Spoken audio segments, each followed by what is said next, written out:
Hi everyone, good evening. कैसे हैं आप सब लोग? वैसे तो वीडियोस बनाने का मेरा बिल्कुल मन नहीं कर रहा है आजकल।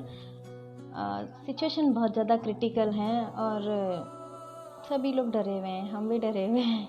बट मैं चाहती हूँ कि नेगेटिविटी कोई भी ना लाए अपने मन में, क्योंकि नेगेटिव सोच इंसान को नेगेटिव बना देती है। खैर छोड़िए, आगे बढ़ते हैं। आज मेरा खुद का कोई ऐसा टॉपिक नहीं है, मैं अपने आप से कोई टॉपिक नहीं लेकर के आई हूँ। मैंने एक न्यूज़ देख रही हूँ 2-3 दिन से। अल्मोड़ा साइड में एक लड़के का मर्डर हुआ है, पूरे गांव वालों ने उसे पीट के मार दिया। सुनने में आया कि वो किसी लड़की से वहाँ मिलने गया था और जिस वजह से वो मारा गया। तो उस बारे में मैं बात करना चाहूँगी। मुझे केस के बारे में इतना कुछ पता नहीं है और मैंने भी सोशल मीडिया पर ही ये न्यूज़ देखी थी, न्यूज़पेपर वगैरह में भी देखा है। लेकिन अभी रिसेंटली थोड़ी देर पहले मैंने 2 इंटरव्यू देखे। एक इंटरव्यू उसी लड़की का जिससे वो लड़का मिलने गया था, भुवन जोशी उसका नाम था, और एक भुवन जोशी के दोस्त का इंटरव्यू देखा है। तो उन इंटरव्यूज़ में मुझे कुछ बातें थोड़ी अजीब लगी, इसलिए मैं अपना एक्सपीरियंस यहाँ पर आप लोगों से शेयर करने के लिए आई हूँ। तो सबसे पहले मैं बात करना चाहूँगी भुवन जोशी के दोस्त के इंटरव्यू की। भुवन जोशी के दोस्त ने जब मीडिया को इंटरव्यू दिया तो उसने कहा कि उन लोगों को पीटा जा रहा था बहुत ज़्यादा। लड़की उससे मिलने आई थी, वो लोग बात कर रहे थे, हम थोड़ा पीछे खड़े थे, क्या बात कर रहे थे हमने सुनी नहीं। और उसके बाद वो नीचे चले गए, पता नहीं कौन सी वो जगह बता रहे थे। फिर गाँव वाले वहाँ आ गए, गाँव वाले उन पे टूट पड़े, उनको पीटा जा रहा था। पीटने के बाद भुवन जोशी बार बार वीडियोस दिखाने की कोशिश कर रहा था कि ये देखिए ये लड़की मुझसे बात करती, लेकिन गांव वालों ने एक नहीं सुनी। वो शायद पूरा ही गांव था जो उनको पीट रहा था। और बाद में वहीं उन्हीं में से किसी ने पुलिस को बुलाया और पुलिस जब आई तो पुलिस उनको अपने साथ ले गई। ले जाने के बाद हॉस्पिटल में उनको एक एक इंजेक्शन लगवाए। इंजेक्शन लगाने के बाद समझ लीजिए वही प्राथमिक उपचार के बाद उनको पुलिस चौकी या थाने ले गई है। पूरी रात उनको वहाँ रखा गया। दूसरे दिन जब भुवन जोशी की तबीयत बिगड़ने लगी तो उसे लेके जा रहे थे, जिस दौरान उसकी मृत्यु हो गई। तो उसमें उसे ये पूछा गया कि जो आप वीडियो दिखाने की कोशिश कर रहे थे, क्या पुलिस ने पूछताछ की आपसे कि आप लोगों को मारा पीटा गया? तो उसने कहा कि हमें मारा पीटा नहीं गया है और जो वीडियो दिखाने की कोशिश वो कर रहा था पुलिस ने कोई पूछताछ नहीं की। फिर उनसे ये पूछा गया कि क्या आप पुलिस की जांच से संतुष्ट है, पुलिस ने सहयोग किया? तो उन्होंने कहा हमें पुलिस ने पूरा सहयोग किया है और हम पुलिस की जांच से पूरी तरह संतुष्ट हैं। शायद हो सकता है उनको चीज़ों के बारे में नॉलेज नहीं है और उन्हें पता नहीं है, वो कैसे संतुष्ट हो सकते हैं पुलिस की जांच से? जब पूरा गांव पीट रहा था तो सिर्फ 3 लोग अरेस्ट क्यों हुए? पहली बात। दूसरी बात, जब वो वीडियो दिखाने की कोशिश कर रहा था तो पुलिस को एक बार उसका फ़ोन चेक करना चाहिए था, उनसे पूछताछ करनी चाहिए थी, उनका बयान लेना चाहिए था। नहीं हुआ। अब बयान में क्या लिखा जाएगा ये तो वही लोग जानते हैं। तीसरी बात, जब उनको हॉस्पिटल ले गए, प्राथमिक उपचार उनका हो रहा था तो भुवन जोशी को बहुत ज़्यादा पीटा गया था। हो सकता था उसे अंदरूनी चोटें लगी हो जिस कारण उसकी मृत्यु हुई हो। वो तो पोस्टमार्टम से ही पता चलेगा कि कहाँ उसको चोट लगी जिस वजह से मृत्यु हुई है। उसको एडमिट क्यों नहीं किया? उसे क्यों चौकी ले गए? पूरी रात वहाँ रखने के बाद उसका सिर पे एक एक इंजेक्शन लगाने के बाद उनको वहाँ लेके गए हैं। तो सबसे बड़ी गलती तो पुलिस ने यहाँ भी करी है, पूछताछ नहीं की, सीधा वहाँ ले गए और सिर्फ 3 लोगों को अरेस्ट किया।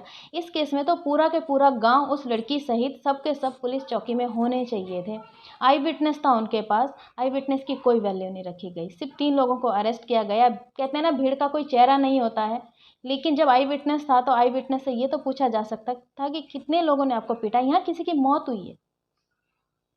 फिर लड़की के इंटरव्यू पे आते हैं। लड़की कहती है कि वो 2 महीने से उसको जानती थी। उसको ऐसे ही एक कॉल आई थी, कॉल पे उसने बात की। पहले उसने बात नहीं की, उसने ब्लॉक कर दिया। फिर उसने अपने दोस्तों के नंबर से कॉल किया, फिर उसे धमकी देता था कि तुम अपनी अश्लील या वैसी वाली वीडियो मुझे भेजो, अदरवाइज़ मैं ज़हर खा लूँगा, तुम्हारे घर में आके हंगामा कर दूँगा। फिर उसके पापा को कॉल किया, उसको गालियाँ दी, तो वो इतना मजबूर हो गई थी कि उसने वीडियोज़ भेजी। ठीक है, चलो तुमने वीडियो भेजी, वीडियो लेके वो तुम्हें ब्लैकमेल कर रहा था। फिर वो तुम्हारे गांव भी आ गया। गांव आने के बाद तुम मिलने भी चली जाती हो उससे।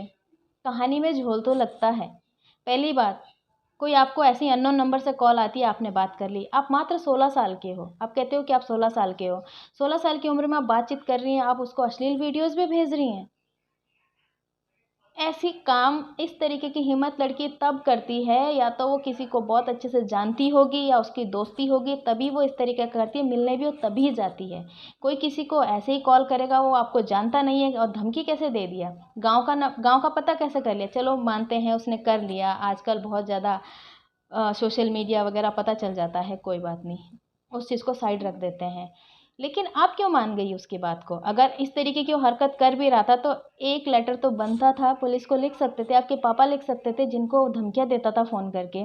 उस पे तो कई चार्जेस लग जाते और हो सकता था पुलिस उसे अरेस्ट करती और वो जेल में होता। आपको तो इंसाफ़ वहीं मिल जाता। अब आप कहती हैं कि आपको उसके मरने का कोई दुःख नहीं है क्योंकि उसने आपको परेशान किया। बड़ी हिम्मत है आप में और बहुत तेज़ तर्रार तरीके से आप जवाब दे रही हैं। इतना जवाब देने की हिम्मत तो हमारी भी नहीं होती है कभी भी मीडिया वालों के सामने, जिस तरीके से आप जवाब दे रहे हो। फिर आप कहती हैं कि आपको पुलिस बनना है। तो मैडम, धन्यवाद आपका। आपके जैसे महान लोगों की ज़रूरत पुलिस प्रशासन को नहीं है, क्योंकि आप खुद के साथ न्याय नहीं कर पाई तो आप दूसरों के साथ क्या न्याय कर पाएँगी? आप हमारी सरकार पर रहम कीजिए। आप जैसे महान व्यक्तित्व की ज़रूरत तो हमें नहीं है। और दूसरी बात मैं ये कहना चाहूँगी कि आपके जैसी लड़कियों की वजह से ही बाकी लड़कियों को इंसाफ़ नहीं मिलता है। कई बार मुझे ये कमेंट आते हैं कि 99% लड़कियाँ झूठ बोलती हैं, लड़कों को फँसाती हैं, गलत होती हैं। लेकिन मैं ये कहती हूँ कि 99% लड़कियाँ सही होती हैं और तुम जैसी 1% लड़कियाँ गलत होती हैं, जो खुद के साथ अगर गलत भी हो रहा है तो न्याय नहीं कर पाएँगी, लेकिन जब किसी की मृत्यु हो जाएगी तो अपना गुणगान गाती हैं कि मेरे साथ ये चीज़ें हो रही थी। तो इसका मतलब 1% लड़कियों की वजह से 99% लड़कियों को इंसाफ़ नहीं मिलता है, वो उनको बुरा बोला जाता है। कहते हैं ना, वो एक तालाब में एक मछली गंदी होती है तो पूरे तालाब को गंदा कर देती है, तो वो आपने किया है। आप खुद उससे बातें कर रही हैं, वीडियो कॉल कर रही हैं, सब कुछ कर रही हैं, मिलने जा रही हैं और फिर कहती हैं मुझे ब्लैकमेल किया जा रहा था और आप पहले नहीं जागी कि इसकी शिकायत कर दी जाए। इतना कोई हिम्मत वाला नहीं होता है कि घर तक आ जाए और धमकियाँ दे जाए। हम फैमिली के साथ रहते हैं, इतनी हिम्मत किसी में नहीं होती है। मुझे नहीं मालूम आपने बुलाया कि नहीं बुलाया, ये तो जांच में पता चल जाएगा। लेकिन आप गलत हो यहाँ पर। गलत आप इसलिए हो, जब आपको पहले से वो ब्लैकमेल कर रहा था तो ब्लैकमेलिंग का केस तो बनता ही था। आत्महत्या करने की धमकी देता था, सबसे बड़ा केस उसका बनता था। आपके पापा को गाली दे रहा था, आपके पिताजी को बनता था कि वो पुलिस में जाकर शिकायत करें कि आपकी मात्र 16 साल की बेटी को परेशान किया जा रहा है।